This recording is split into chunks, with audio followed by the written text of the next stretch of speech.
Hello and welcome back to my channel. So just like in the previous video, I'm actually going to repaint this and knock it back and give it more of a muted tone. Still going to have that slight blue undertone, but I'm going to knock it right back and make it more muted. So as in the previous video, I'm going to add some tile grout, some white paint, and then some Payne's grey. So I'm just going to add some grout to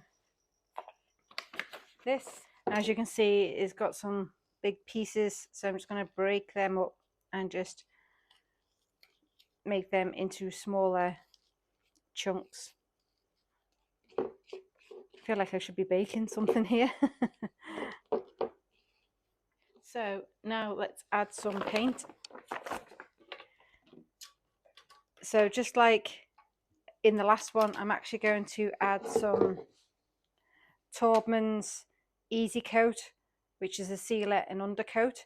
So I'm going to add that to this mixture, and I'm also going to add some PVA wood glue. Now any kind of glue will do, so if you have Elmer's glue or like school glue or anything like that, that will do the trick also. And then using my spatula, I'm just going to gently mix this into a bit of a paste.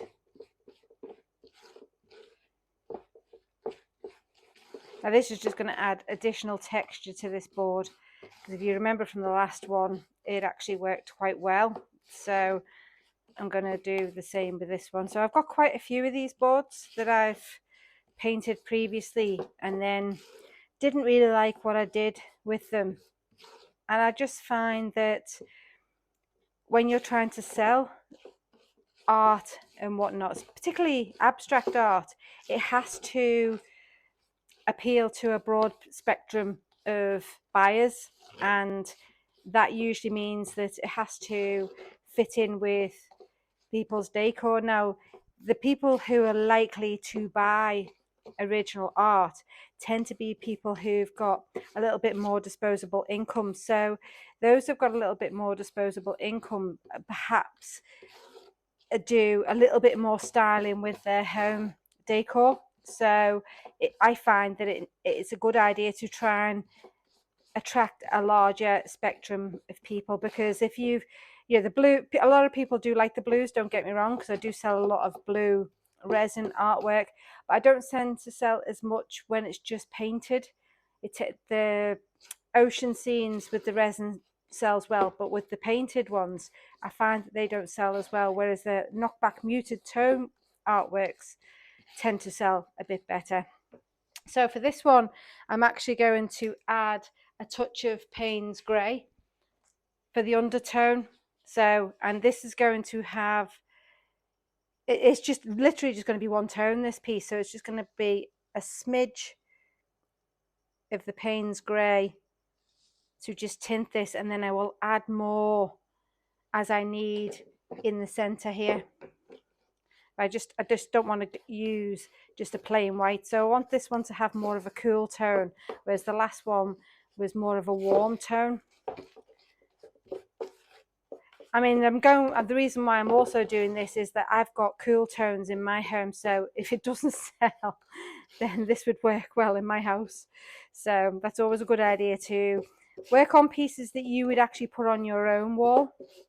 Because funny, I do a lot of drawing, I do a lot of animal, wildlife and whatnot, but I don't have any on my wall other than those that have not sold, and they're in my gallery area, which is my front room. So I have them in there. But what I actually do have on my walls is more of the abstract pieces that I've done. So it makes sense for me to do more abstract pieces, because that's what I have on my wall. Right, okay, so I'm going to start by brushing this into the nooks and crannies, and then we'll come back and add some texture with the spatula later. So I'm just going to literally just brush this on and get this all covered. Now, once again, I'm going to follow the direction of the texture and whatnot, just so that I don't have any unusual shapes and things that don't work with the flow. So that's what I'm going to do, is I'm going to move with the direction, being careful not to paint my camera or my phone.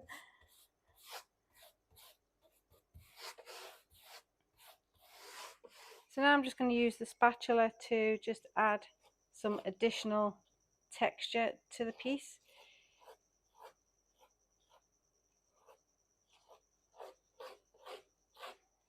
And again, just following the flow of the board. Now for this one, I want this texture piece in the center to be the darker area, and I'm going to lighten up as I move out. So top and bottom, it's going to have a bit more white. Right, so that's the last of the texture. So now to just start adding some paints. So I'm going to start with some white over here and here. So add a little bit of white to there and a bit of white over here. And then I'm going to add some Payne's grey to the center area, just to bring out the texture and add a bit of contrast to the piece. So let's start by adding the white around.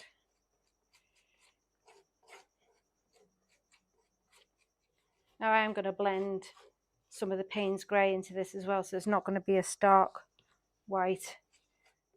So using a spatula takes away the need to try and be perfect, because all you're doing is just following the curves, and nothing, you don't need to worry too much about it being perfect or that. So now I'm just going to start bringing some of this through, and because the background is still wet, I'm getting some of the colour from the texture coming through. Now I might just use the brush just to get into the nooks and crannies here, just so that, so just picking some of the colour up, I'm just going to bring it around and just start blending it ever so slightly with the white.